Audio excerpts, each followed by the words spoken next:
Hey there, what's going on, everybody? All right, so this right here has got me bothered. I'm going to go ahead and read the article and I'll, of course, ad lib as I go along, but here we go. Anti vax parents mock immunocompromised child speaking at school meeting. This was 1 day ago. The parents reportedly jeered at an immunocompromised student after they spoke in favor of mask mandates at a school board meeting in Clovis, California, prompting the district to promise that changes will be made to ensure that everyone speaking at meetings feels safe. Buchanan High School senior Rami Zwebti was booed after they spoke during the meeting on Wednesday, the Fresno Bee reported. Zwebti identifies as non-binary, according to the outlet. We sit here arguing about a piece of fabric that weighs 12 grams while millions of families lose their loved ones, Zwebti said. Set aside your pretentious arrogance and think of those you hold dear. Think about how you would feel if they were suddenly taken from, I'm gathering they meant you, without warning, without mercy. I'm sick of hearing abled individuals complain about masking and vaccines. Your ignorance and privilege speak volumes, they added. Superintendent Eimer O'Brien told the Fresno Bee that she had asked Clovis Unified School Board President Stephen Fogg to re-examine his current meeting protocols to ensure our students feel safe when attending future board meetings. Ms. O'Brien said Dr. Fogg had said that he would contact Zwebti to convey his commitment to the creation of a more respectful environment in the future. We will not tolerate the mistreatment of our board members, parents, or students who speak at our board meetings, Dr. Fogg told the local news outlet. As an immunocompromised individual, I am placing myself in danger by being here, Zwebti said during the meeting. Due to the nature of the immune diseases, we are not able to identify someone as ill simply by looking at them. That means anyone can be at risk. Anyone can be in danger. Your neighbors, your employer, your friend, your child's teacher. They added that they had watched protests against vaccines and masks turn violent and led to a complete loss of democracy. I hope that the people in this room are mature enough to not behave in such a manner. One person at the meeting told Zwebti to sit down while others jeered and booed, the paper reported. That is so ignorant. The student told the Bee that they left the room crying to sit in the lobby because of feeling overwhelmed at the negative response to the speech. That is messed up.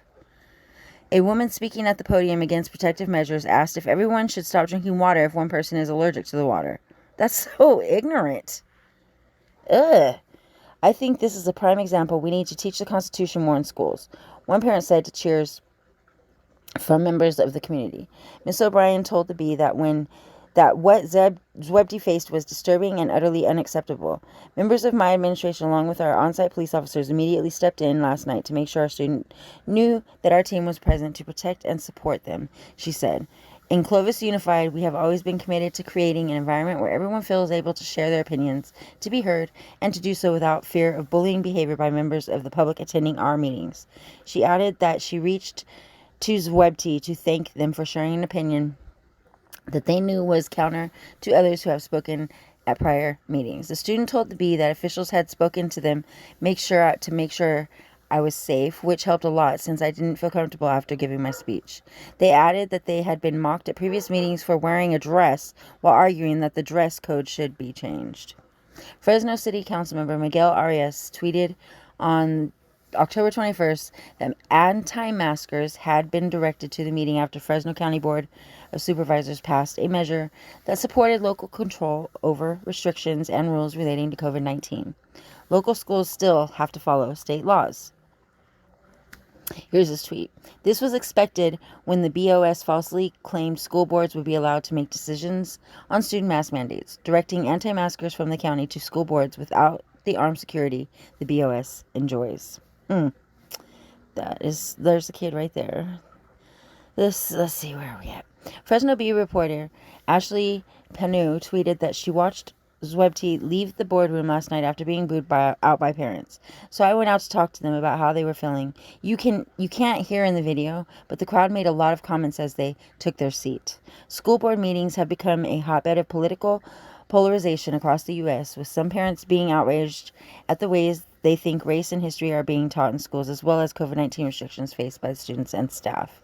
Now, My thing is, and this is me, this is my opinion, okay? I don't see anything wrong with the mask mandates. These anti-vaxxers, so-called anti-vaxxers that are against this mask mandates and this and that and whatnot, they're just being damn ignorant. That is straight up ignorance. They're making themselves look stupid. And the other people that decide that they don't want to get the vaccine, guess what? This reflects upon them. Now, that kid is immunocompromised. He's in school, and these grown adults are sitting here and mocking him and booing him and talking mess to him. What does that show for them? That shows how immature they are and how ignorant they are. And those type of people right there, I don't want them representing any type of unvaccinated person in the United States, because they have no right. They are sitting there mocking a child. You know what I'm saying? That's 100% ignorance. I will never bow down on that. And I feel sorry for that kid. You know, if he's immunocompromised, he's pleading with these people. And yeah, I think they should. My daughter does not get out of the car without a mask on. At all, period. If I see it below her nose when I'm picking her up or dropping her off, I lay into her about it, because it's not right. Now, no, we're not vaccinated, but guess what? We're not trying to get sick either. And we're following all the protocols. Neither one of us have been sick. This all went down in March of 2020, and it was here before then. And you know what I'm saying? My daughter gets tested every week because she's on the cheerleading squad at school, and she is still negative. So I'm doing something right, and she's got to keep listening to me to keep doing herself right. And by doing so, we wear masks and we wash our hands, and that's just what we do. And I think that if you're in school, that's what needs to be done, because that's going to protect our children, okay? If you don't want to be vaccinated, because we don't trust the vaccine, period. So anyhow, I just wanted to see what you guys thought about this. I think that's very cruel.